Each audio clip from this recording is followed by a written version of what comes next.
اعوذ باللہ من الشیطان الرجیم بسم اللہ الرحمن الرحیم رب اشرح لی صدری ویسر لی امری واحلل عقدۃ من لسانی یفقہوا قولی۔ حیات الصحابہ رضی اللہ عنہم، حصہ اول، ہجرت کا باب۔ نبی اکرم صلی اللہ علیہ وسلم اور ابو بکر صدیق رضی اللہ تعالی عنہ کی ہجرت کا قصہ، چوتھا حصہ۔ حضرت ابن سیرین کہتے ہیں کہ حضرت عمر رضی اللہ تعالی عنہ کے زمانے میں کچھ لوگوں کا ذکر ہوا اور لوگوں نے ایسی بات کہی جس سے یہ لگ رہا تھا کہ وہ لوگ حضرت عمر رضی اللہ تعالی عنہ کو حضرت ابو بکر رضی اللہ عنہ سے افضل سمجھتے ہیں۔ جب عمر رضی اللہ عنہ کو یہ بات معلوم ہوئی تو آپ نے فرمایا، اللہ تعالیٰ کی قسم، ابو بکر کی ایک رات عمر کے سارے خاندان کی زندگی سے بہتر ہے، اور ابو بکر کا ایک دن عمر کے سارے خاندان کی زندگی سے بہتر ہے۔ جس رات حضور صلی اللہ علیہ وسلم گھر سے نکل کر غار تشریف لے گئے تھے اور آپ کے ساتھ ابو بکر بھی تھے، حضرت ابو بکر رضی اللہ عنہ کچھ دیر حضور صلی اللہ علیہ وسلم کے آگے چلتے اور کچھ دیر پیچھے۔ حضور صلی اللہ علیہ وسلم اس بات کو سمجھ گئے اور آپ نے فرمایا، اے ابو بکر، تمہیں کیا ہوا ہے؟ کچھ دیر میرے پیچھے چلتے ہو، کچھ دیر میرے آگے چلتے ہو۔ انہوں نے عرض کیا، اے اللہ کے رسول صلی اللہ علیہ وسلم، جب مجھے خیال آتا ہے کہ پیچھے سے کوئی ڈھونڈنے والا نہ آ جائے تو میں پیچھے چلنے لگتا ہوں، اور پھر مجھے خیال آتا ہے کہ آگے کوئی گھات میں نہ بیٹھا ہو تو میں آگے چلنے لگتا ہوں۔ حضور صلی اللہ علیہ وسلم نے فرمایا، اے ابو بکر، اگر اللہ نہ کرے کوئی حادثہ پیش آئے تو کیا تم یہ پسند کرتے ہو کہ وہ میرے بجائے تمہیں پیش آئے؟ ابو بکر رضی اللہ تعالیٰ عنہ نے کہا، قسم ہے اس ذات کی جس نے آپ کو حق دے کر بھیجا ہے، یہی بات ہے۔ جب یہ دونوں غار تک پہنچے تو ابو بکر رضی اللہ تعالیٰ عنہ نے عرض کیا، اے اللہ کے رسول صلی اللہ علیہ وسلم، آپ ذرا یہیں ٹھہریے، میں آپ کے لیے غار کو صاف کر لوں۔ اس لیے ابو بکر رضی اللہ تعالیٰ عنہ نے اندر جا کر غار کو صاف کیا۔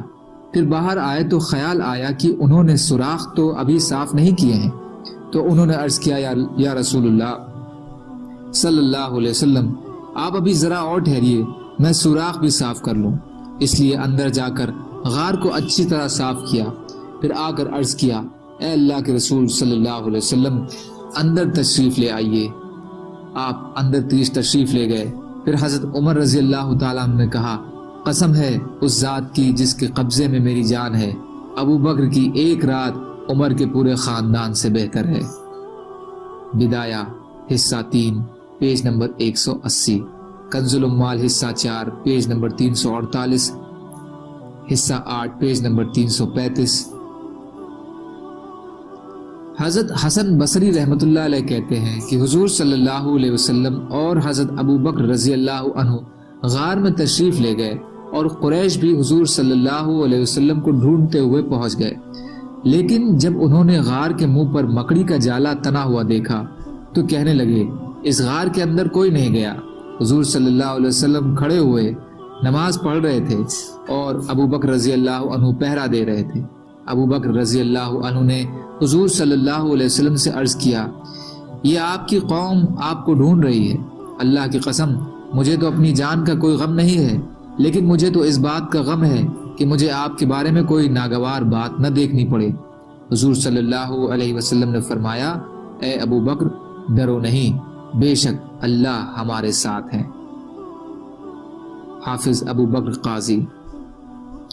امام احمد نے حضرت انس رضی اللہ عنہ سے روایت کیا ہے کہ ابو بکر رضی اللہ عنہ نے ان سے یہ بیان کیا کہ جب ہم غار میں تھے تو میں نے حضور صلی اللہ علیہ وسلم سے عرض کیا، اگر ان کافروں میں سے کوئی اپنے پیروں کی طرف نظر ڈالے گا تو وہ ہمیں اپنے قدموں کے نیچے دیکھ لے گا۔